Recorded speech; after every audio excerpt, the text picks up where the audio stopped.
Hello students, welcome to this online course of hydraulics engineering. So in the previous lecture we have seen the velocity distribution or the variation of velocity in turbulent flow for smooth and rough pipe as well. So today we are going to deal with the next topic, which is quite important, and in the laminar flow also you might have studied this topic. So how the variation of the when the flow is there is some resistance, and we want to calculate or we want to quantify that resistance in terms of some quantity that we usually use, that is a friction factor. And you might have derived the Darcy's Weisbach equation for laminar flow. Okay, so let us see how we are going to do this for the turbulent flow for rough and smooth pipe both. So when a fluid flows through a pipe, there will be frictional resistance offered to the motion of the fluid. That is quite obvious. Like if this is the pipe, so at the boundary, even it is smooth or rough, some resistance will be there to the flow. So this resistance is measured in terms of a factor which is called as friction factor, and that friction factor we are going to see how it is being defined or how we are going to calculate this factor.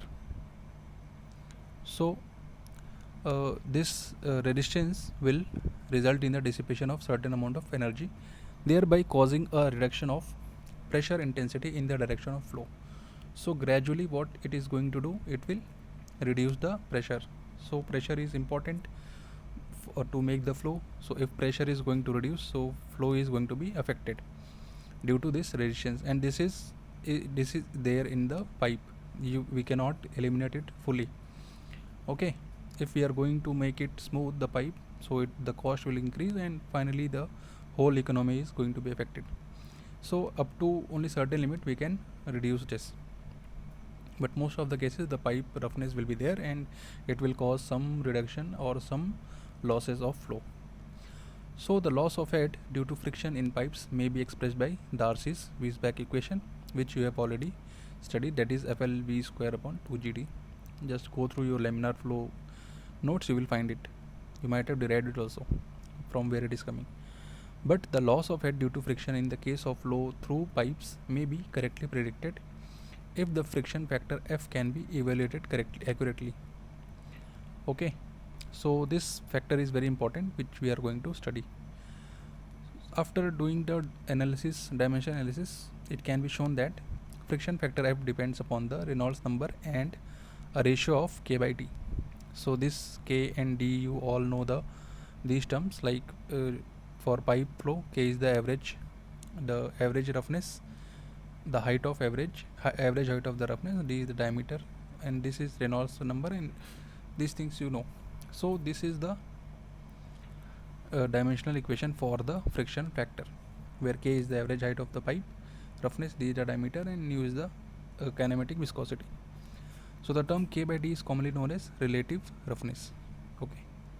Sometimes K by D can be replaced by R by K, where R is the radius of the pipe and R by K is known as the relative smoothness. Okay, because K, it is proportional to 1 by K. So that is why if it is the roughness, it will become the smoothness. They are the reciprocal to each other. So let us see how we are going to evaluate this factor F. F is a general equation which is applicable for laminar as well as the turbulent flow in pipe. So this F parameter is general. So this, from if we are calculating F, we can put this F value in the laminar flow equation as well as in the turbulent flow equation. For laminar flow as well as for turbulent flow with the smooth boundaries, the relative roughness K by D is not important or unimportant. It is not of much relevance, because there is K is what average height of roughness. If pipe is smooth, then roughness is having no significance. So in both the cases, friction factor F will be function of Reynolds number only. Okay, so Reynolds number is going to be present in both the equations, in rough pipe as well as smooth pipe. In rough pipe, K by D will also be there. For a smooth pipe, only Reynolds number will be there. Okay, so Reynolds number is going to be present in both the cases, rough as well as for smooth pipe. On the other hand, for a rough boundary, since viscosity of fluid no longer plays a significant role, Reynolds number becomes unimportant. Okay, why? Because up till this discussion we have figured out that for this K by D is not important for smooth pipe, and for rough pipe this viscosity is not going to be will not play any important role. So for rough pipe K by D will be there, and for smooth pipe only Reynolds number will be there. Hence in the case of turbulent flow with rough pipe, the boundary friction F will be function of K by D. So up till this discussion we have like C, for smooth it will be a function of Re, and for rough it will be a function of K by D. So I hope this is clear till now. Now let us see the variation of friction factor F for laminar flow. On the basis of laminar flow only we are going to discuss for the turbulent flow. So our basis will be always laminar flow. If the laminar flow, obviously it is a hypothetical situation or it is very rare. So first we will discuss the ideal situation, then we are going to move towards the practicality. So the friction factor F for laminar flow in pipe is given as this. You might have derived this equation. F is the friction factor, and if you are writing in terms of friction coefficient, this will become 16 by Re, because friction coefficient is friction coefficient is friction factor divided by 4. So this is the general equation. This thing you might have studied, definitely you might have studied in your laminar flow chapter.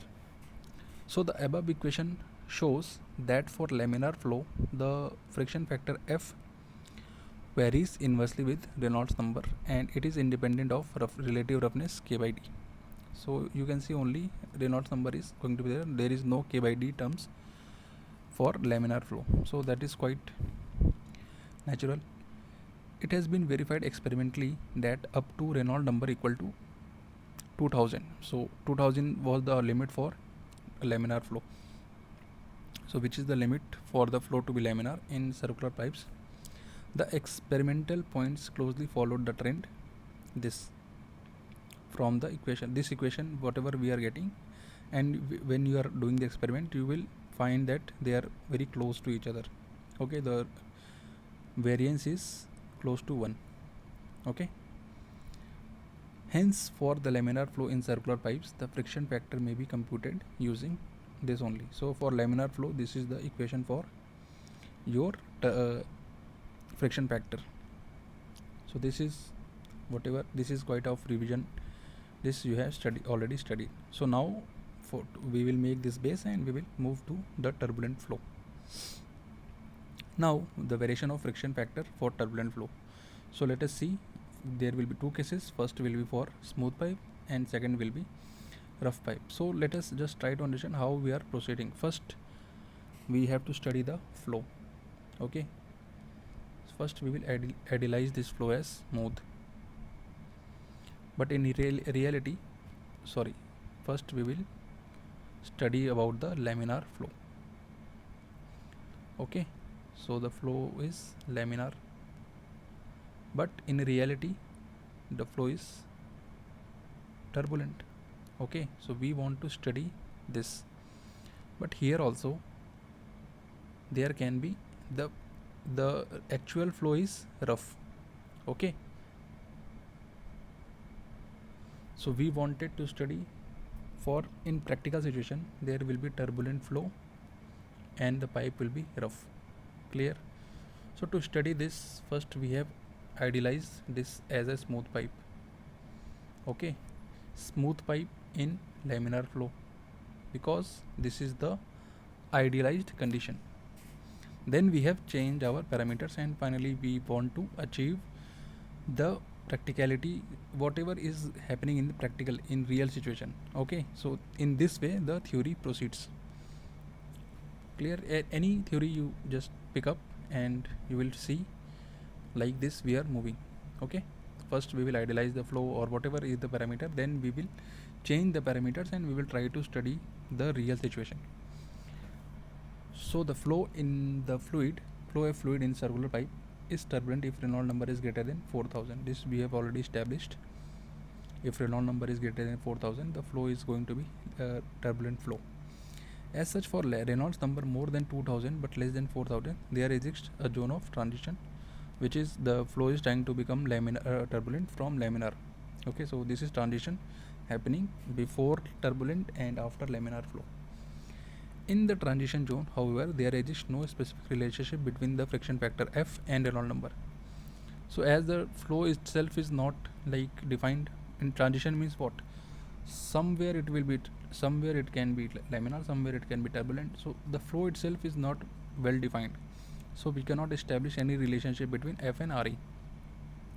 But in a fully developed turbulent flow, so in fully developed turbulent flow, that means laminar flow has vanished and only turbulent flow is existing. The friction factor will depend upon Re or K by D or both, depending upon whether the boundary is smooth or rough or is in transition. So this thing should be clear before proceeding further. Now first case will be the variation of friction factor for turbulent flow in smooth pipes. Okay, so for turbulent flow in smooth pipes, the friction factor depends only on the Reynolds number and it is independent of the relative roughness, that is K by D ratio. Clear? So pipe is smooth, only laminar, only viscosity is going to be there, which will play the K is not there because pipe is smooth, so average height will become 0. So it will only depend upon the Reynolds number due to viscosity. This is so because in the case of hydrodynamically smooth pipes, the roughness protrusions are submerged in the laminar sublayer and hence these will have no effect on the friction factor. As I have told you, there is no roughness, so roughness protrusions. Okay, in 1911 Blasius came up and he has developed some equation related to this friction factor. So friction factor between, if it is less than 10,000, so we can very well used this equation, that is F is 0.316 divided by Re raised to power 1 by 4. So you have to be very clear, it is friction factor, not the friction coefficient. If friction coefficient is given, then it will be F by 4. Okay, so this was given by Blasius. And in the range, if it is 10 to the power 5 to 10 to the power 7, Re, first we have to calculate Re and if we have to see the range. So Karman-Prandtl resistance equation came up like 1 by root F will be equal to 2.03 log base 10 Re by root F minus 0.8. So they came up with 0.8, and Nicoratse, he has done lots of experiment and he came up with a factor of 0.91. So any equation you can use, there is no hardly very small difference between these two equations, but like recommendation is to use the Karman-Prandtl equation. And in general, this is an empirical relation. In general, you can use this equation. If you don't know about these two quantities, you can directly use this equation, because these equations are very complex. Here also F is there, here also F is there, and it will be very tedious task to solve this problem. So by using this, you can get the value of F. Now variation of friction factor for turbulent flow in rough pipes. So we have seen for smooth pipe. For turbulent flow in rough pipe, the friction factor depends only on relative roughness and it becomes independent of the Reynolds number.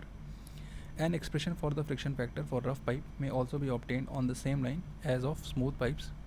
So this also you can see, it is very similar to whatever you have studied. Like just here the factor Re is not there, only instead of Re, R by K has come up. So this was given by Karman and Prandtl, and this was done by Nicoratse, like after his extensive experiment. Also this you can see 1.68 and 1.78, so they are hardly going to give a huge difference, so you can use either of them, but recommended it, if in question is specifically asking, then you have to use the equation whichever is mentioned in the question. But If you are using, it is recommended to use Karman-Prandtl resistance equation. Okay, so this was all for like the theoretical portion. Before we will start the boundary condition, let us try to solve some problems whatever theory we have studied, because unless you have applied the concept, it is like nothing of, like, no, it is of no use. So in a pipe of 360 diameter having turbulent flow, the central line velocity is 7 meter per second, and that at 60 mm from the pipe wall, it is 6 meter per second. So we have to calculate the shear friction velocity. Shear velocity, generally it is saying it is the pipe. Okay, so diameter is given 360, that means R is 180 mm. Okay, central line velocity, that means V max.